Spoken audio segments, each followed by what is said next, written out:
wabarakatuh. Perkenalkan, saya perwakilan dari kelompok 5 yang ingin mempresentasikan tentang ekologi sebagai dasar pengetahuan lingkungan. Baik, langsung kita mulai aja. Kita masuk ke latar belakang. Ekologi merupakan cabang ilmu biologi yang mempelajari hubungan timbal balik antara makhluk hidup dengan lingkungannya. Ilmu ekologi menjadi dasar penting dalam memahami dan menjaga keseimbangan lingkungan hidup. Perubahan dan aktivitas manusia seperti penebangan hutan, urbanisasi, dan pencemaran penyebabnya kerusakan ekosistem. Diperlukan pengetahuan ekologi agar manusia dapat mengelola sumber daya alam secara bijak dan berkelanjutan. Dengan memahami ekologi, manusia dapat menjaga kelestarian alam demi keberlangsungan hidup di bumi. Pada bagian latar belakang ini dijelaskan bahwa ekologi bukan hanya sekedar ilmu tentang makhluk hidup, tetapi juga tentang bagaimana kehidupan di bumi bisa saling bergantung satu sama lain. Berdasarkan isi modul 6 ekologi menjadi dasar pengetahuan dalam pendidikan lingkungan, karena disinilah kita belajar tentang keseimbangan antara komponen biotik dan abiotik di alam. Saat ini berbagai aktivitas manusia seperti pembakaran hutan, eksploitasi sumber daya alam, dan limbah industri mengakibatkan kerusakan ekosistem.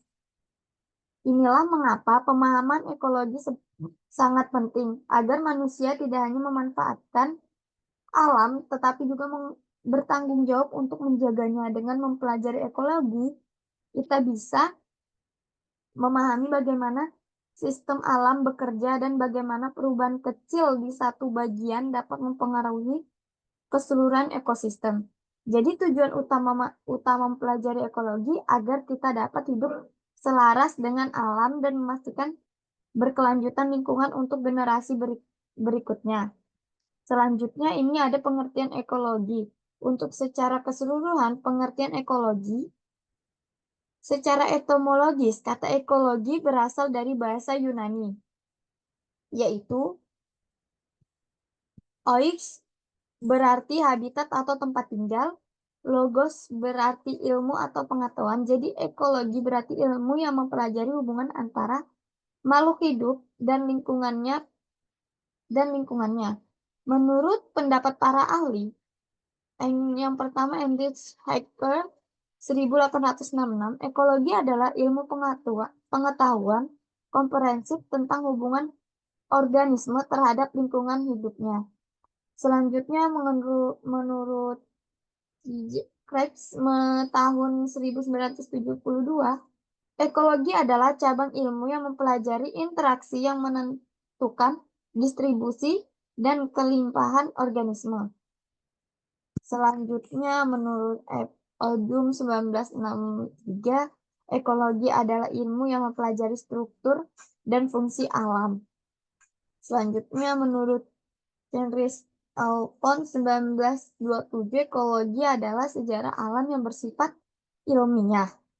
Yang terakhir menurut Eimer 1975, ekologi adalah ilmu yang mempelajari hubungan timbal balik antara organisme dengan organisme lain dengan lingkungannya.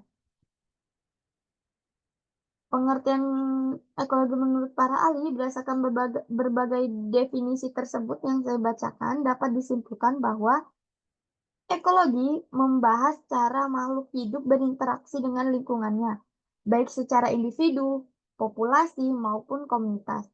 Ilmu ini mencakup bagaimana makhluk hidup bertahan, berkembang, dan beradaptasi terhadap perubahan lingkungan.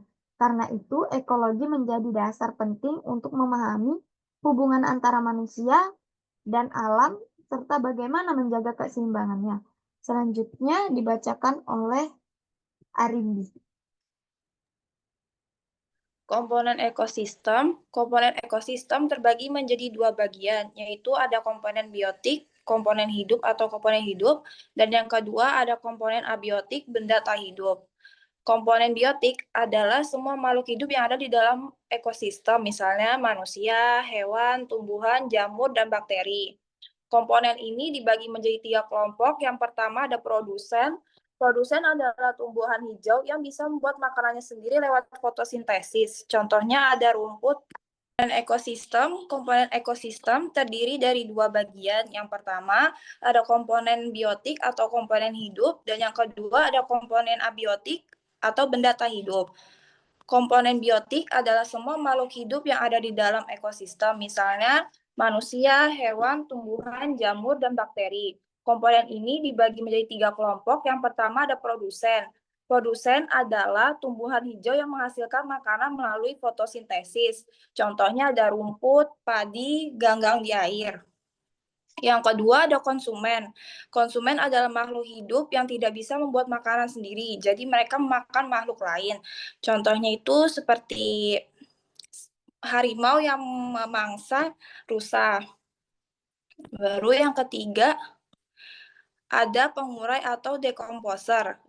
Pengurai adalah makhluk hidup kecil seperti jamur, bakteri, atau cacing yang memakan sisa-sisa makhluk hidup yang sudah mati. Mereka mengubah sisa itu menjadi tanah dan zat hara yang berguna untuk tumbuhan. Kedua ada komponen abiotik atau benda tak hidup. Komponen abiotik adalah benda-benda yang tidak hidup tetapi sangat penting agar makhluk hidup bisa bertahan. Contohnya yaitu ada cahaya matahari, air, udara, tanah, dan suhu. Semua benda tak hidup ini membantu makhluk hidup agar bisa hidup dengan baik. Baru seperti gambar yang di samping, bahwa ekosistem tidak hanya terdiri dari komponen biotik dan abiotik, tapi juga memiliki fungsi yang bersifat dinamis. Fungsi tersebut meliputi aliran energi yang bersumber dari matahari dan daur materi, yaitu perputaran unsur-unsur seperti air, karbon, dan nitrogen di alam. Dua proses ini adalah yang menjaga keseimbangan dan keberlangsungan hidup di suatu ekosistem. Next.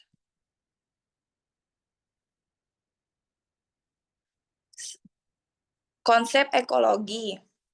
Konsep ekologi adalah ekologi menjelaskan keterkaitan dan ketergantungan antar komponen ekosistem seperti manusia, hewan, tumbuhan, tanah, udara, air. Semua komponen tersebut harus dipertahankan dalam kondisi yang stabil dan seimbang, karena perubahan pada satu komponen akan mempengaruhi komponen lainnya. Komponen ekosistem terbagi menjadi 2, yaitu faktor biotik dan faktor abiotik. Faktor biotik lain adalah mikroba dan organisme lain yang berperan dalam penguraian bahan organik dan dapat ditemukan di tanah, air, udara, atau pada organisme lain. Slide ini menjelaskan konsep dasar ekologi atau dimensi ekologi. Dalam ekologi, semua komponen kehidupan saling terhubung dan saling tergantung. Seperti pada gambar di samping yang kita lihat, kalau salah satu terganggu, misalnya pencemaran air atau penebangan hutan, maka keseimbangan seluruh sistem juga ikut terganggu. Ekologi juga memandang lingkungan sebagai satu kesatuan yang utuh dan dinamis. Contohnya pada daerah aliran sungai, aktivitas di bagian hulu seperti penebangan hutan atau pertambangan bisa menyebabkan banjir dan pencemaran di bagian hilir. Jadi, konsep ekologi membantu kita memahami pentingnya keseimbangan antar komponen alam dalam menjaga kelestarian lingkungan. Next. Penerapan konsep ekologi. Daerah aliran sungai terdiri dari beberapa bagian yang saling berhubungan, mulai dari daerah hulu, tengah, hingga hilir. Setiap kegiatan manusia di bagian hulu sungai akan berdampak langsung terhadap bagian hilir. Pendekatan ekosistem digunakan untuk melihat keterkaitan antar komponen lingkungan dalam satu skala ruang yang luas atau bentang alam. Penerapan konsep ekologi.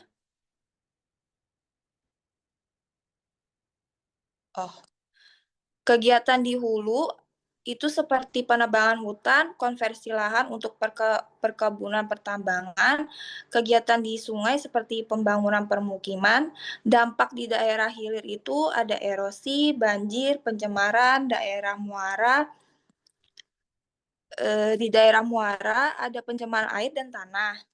Dalam memandang lingkungan dengan pendekatan ekosistem, perlu dilihat keterkaitan antar ekosistem dalam skala ruang yang lebih luas. Artinya, satu wilayah yang rusak di bagian atas akan berdampak ke wilayah bawahnya.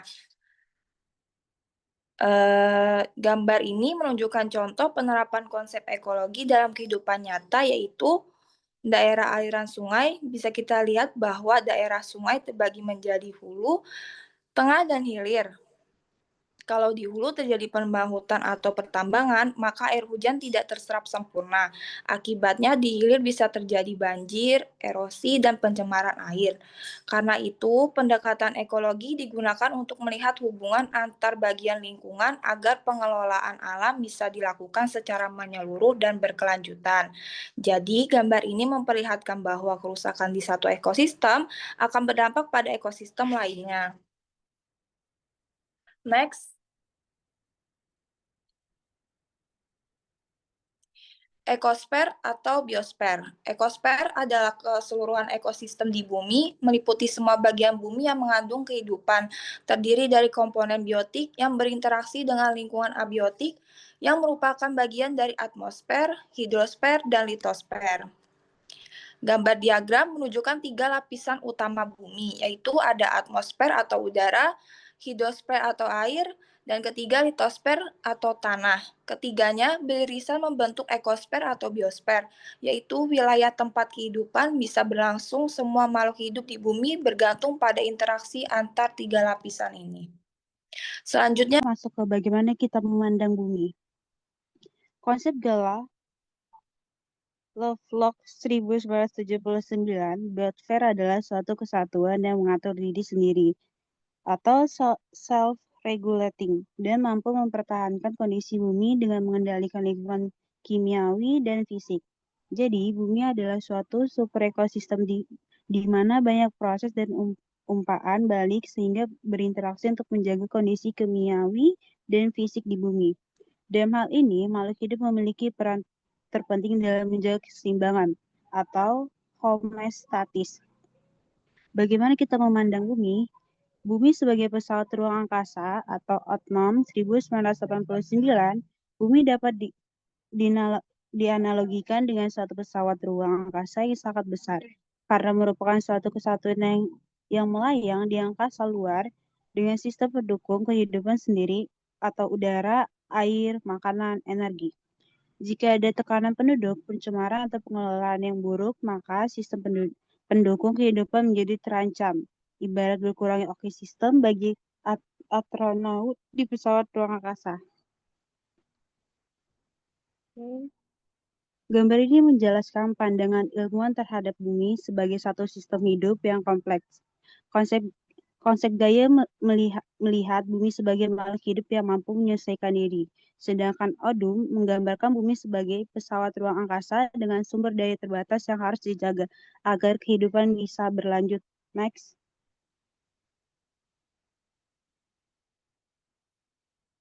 Next.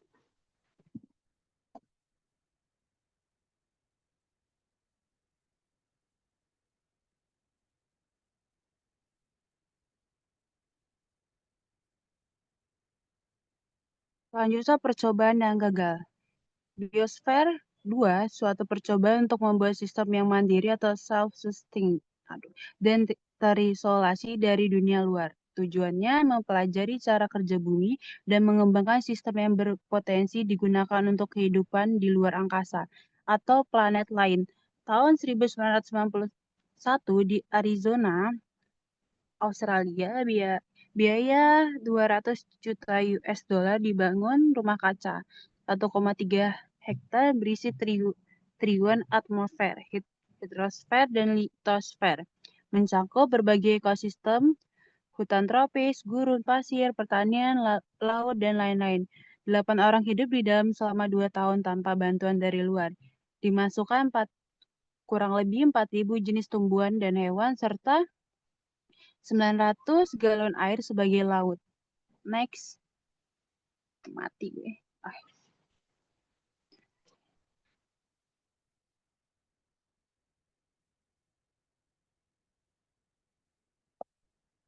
Apa yang terjadi? Biosfer 2 gagal mensimulasi bumi dengan baik dan tidak dapat mempertahankan kondisinya.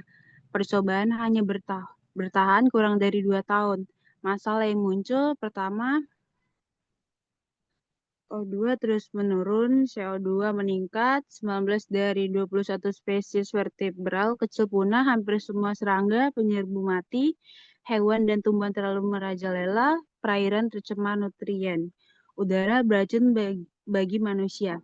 Manusia belum dapat memahami dan mensimulasi kompleksi keterkaitan dalam biosfer. Biosfer 2 adalah contoh nyata kegagalan manusia meniru sistem bumi. Percobaan ini membuktikan bahwa ekosistem bumi ini sangat kompleks dan saling bergantung, sehingga tidak mudah untuk disalin atau dibuat-buatan. Kegagalan ini mengingatkan kita bahwa menjaga keseimbangan alam jauh lebih penting daripada mencoba menciptakan versi buatan. Next.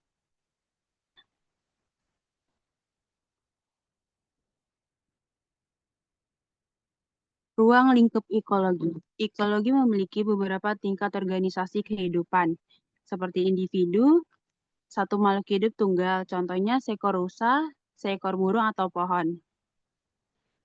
Yang kedua, populasi, sekumpul individu sejenis yang hidup di tempat dan waktu yang sama, contohnya sekelompok rusa di padang rumput. Ketiga, komunitas, gabungan beberapa populasi dari berbagai jenis makhluk hidup yang saling berinteraksi, contohnya rusa, serigala, burung, pohon, dan rumput di satu wilayah hutan. Keempat, ekosistem, interaksi antara komunitas makhluk hidup dengan lingkungan abiotiknya, contohnya hutan, danau, atau laut. Yang kelima, biosfer, seluruh ekosistem di bumi yang saling berhubungan membentuk kehidupan global. Nah, gambar di slide ini menjelaskan ruang lingkup ekologi atau tingkat organisasi kehidupan. Kita mulai dari individu, yaitu satu makhluk hidup tunggal seperti seekor rusa. Banyak individu sejenis akan membentuk populasi, misalnya sekelompok rusa di satu padang rumput. Beberapa populasi berbeda yang hidup bersama saling berinteraksi akan membentuk komunitas, seperti rusa, serigala, burung, dan tumbuhan dalam satu wilayah hutan.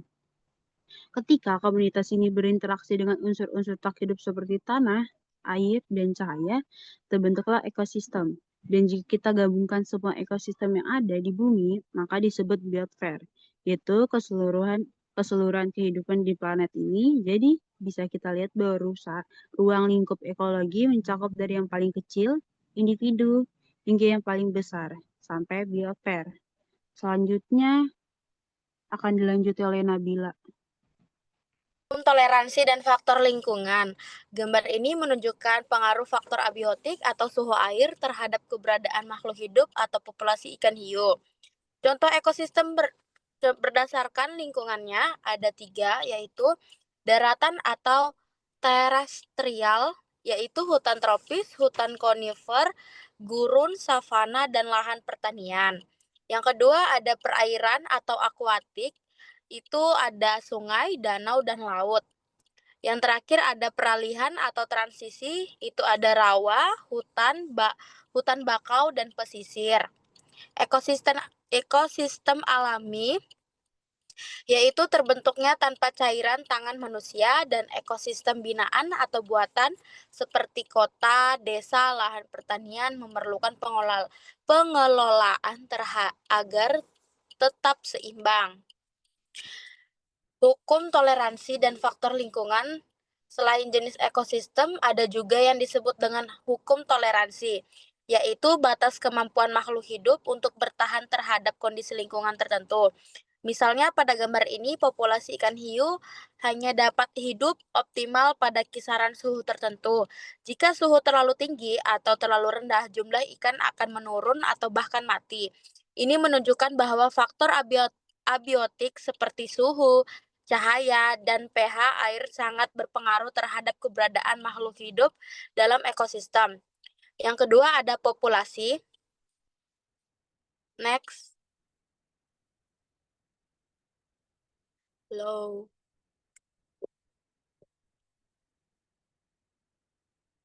Populasi pengertiannya adalah kelompok individu sejenis yang memiliki kesamaan genetik dan hidup bersama-sama dalam tempat dan waktu yang sama.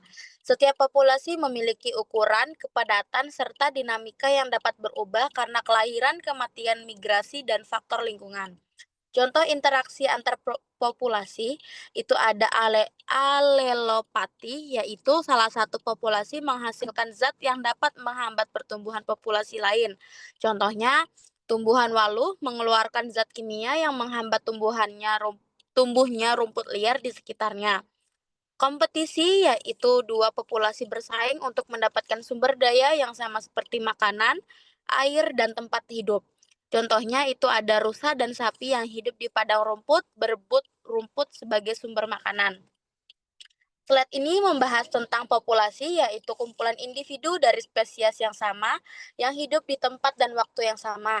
Contohnya sekumpulan ikan di kolam, sekumpulan rusa di hutan, atau manusia di suatu kota, semuanya disebut populasi. Dalam modul ini dijelaskan bahwa populasi memiliki kesamaan genetik dan dapat berinteraksi baik dengan sesama maupun dengan populasi lain.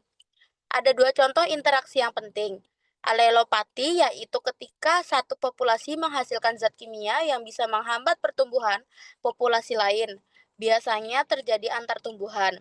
Yang kedua ada kompetisi, yaitu persaingan antara dua populasi untuk mendapatkan kebutuhan yang sama, seperti makanan atau ruang hidup.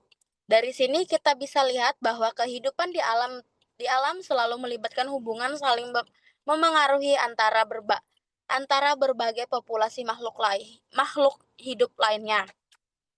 Next, ada komunitas. Pengertian komunitas adalah kelompok dari berbagai populasi yang hidup bersama dalam tempat dan waktu tertentu, serta saling berinteraksi satu sama lain. Macam-macamnya komunitas itu adalah komunitas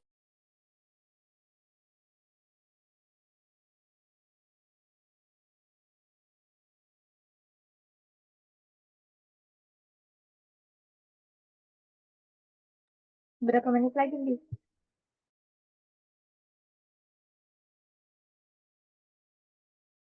padang rumput, padang pasir, dan pegunungan. Contohnya, komunitas tumbuhan, serangga, burung, dan mamalia yang hidup di hutan. Setelah tadi kita bahas populasi, sekarang kita naik satu tingkat ke komunitas. Komunitas ini merupakan kumpulan dari berbagai populasi makhluk hidup yang hidup bersama-sama di suatu wilayah dan waktu tertentu. Misalnya di sebuah kota terdapat ikan lumut, katak, dan serangga air, semuanya membentuk komunitas akuatik karena hidup di ekosistem air. Sedangkan di hutan ada pohon, burung, serangga, dan mamalia yang saling berinteraksi. Ini disebut komunitas terestrial.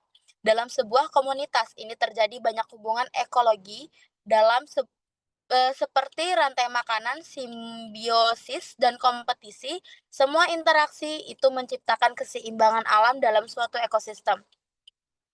Yang terakhir ada ekosistem. Ekosistem adalah suatu kesatuan dinamis yang terdiri dari berbagai spesies makhluk hidup yang berinteraksi dengan lingkungannya, baik lingkungan biotik maupun abiotik. Dalam ekosistem terdapat komponen dan fungsi atau proses yang saling berkaitan dan saling bergantung satu sama lain. Ekosistem mempertahankan keseimbangannya melalui aliran energi dan daur materi. Ekosistem, setelah membahas komunitas, kita masuk ke satu tingkat yang lebih besar yaitu ekosistem. Dalam modul 6, pendidikan ilmu lingkungan dijelaskan bahwa ekosistem merupakan suatu sistem kehidupan yang dinamis di mana berbagai makhluk hidup saling berinteraksi dengan lingkungan fisiknya. Ekosistem memiliki dua komponen utama, yaitu ada biotik.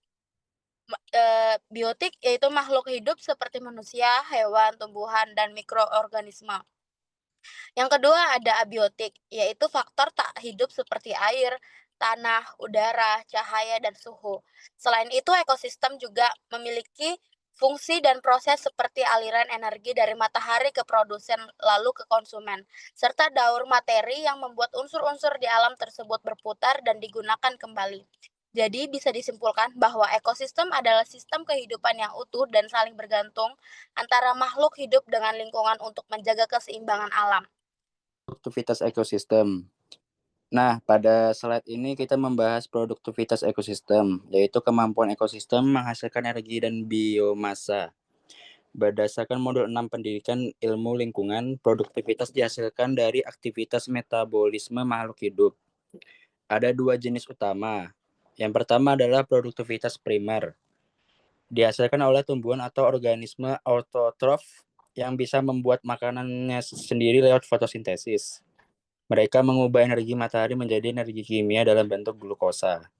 Yang kedua adalah produktivitas sekunder, yang dihasilkan oleh hewan atau organisme heterotrof yang memperoleh energi dengan memakan organisme lain. Jadi produktivitas menunjukkan bagaimana energi mengalir dalam ekosistem, terus dari sinar matahari ke produsen, konsumen, terus pengurai. Gambar di samping juga menggambarkan daun nitrogen N yang berperan penting dalam mendukung produktivitas ekosistem. Kegiatan manusia seperti penggunaan pupuk berlebih, pembakaran hutan, dan pencemaran dapat mengganggu keseimbangan daun nitrogen ini dan menurunkan produktivitas alam. Sukses ekologi. Pengertian sukses ekologi adalah proses perubahan secara bertahap dalam struktur komunitas makhluk hidup di suatu ekosistem. Dari bentuk yang sederhana menuju bentuk yang lebih kompleks dan stabil. Tujuan dari terjadinya suksesi yang pertama adalah memulihkan keseimbangan ekosistem yang terganggu atau rusak. Kedua, menstabilkan kondisi lingkungan baik dari segi unsur tanah, air, udara, maupun keanekaragaman hayat. Yang ketiga adalah meningkatkan keanekaragaman organisme. Karena seiring waktu, lebih banyak jenis tumbuhan dan hewan yang dapat hidup di wilayah tersebut.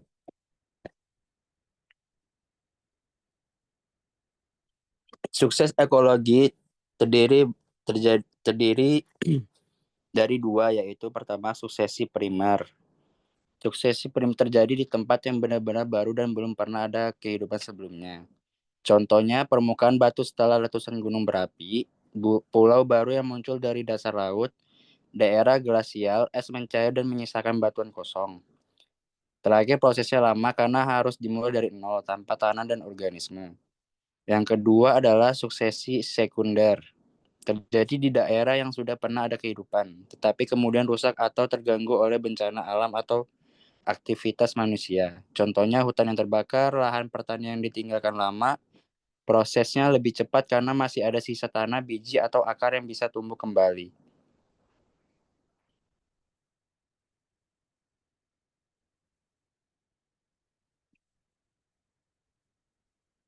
Suksesi dibedakan menjadi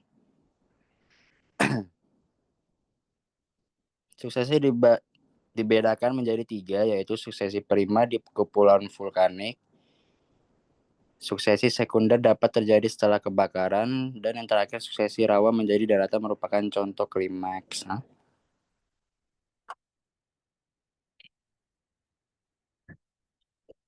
Tantangan bagi kita adalah menjaga lingkungan kita agar dapat menyediakan sumber daya yang dibutuhkan, menjaga lingkungan kita agar berada dalam kondisi yang diperlukan. Sekian dari kelompok kami. Assalamualaikum warahmatullahi wabarakatuh.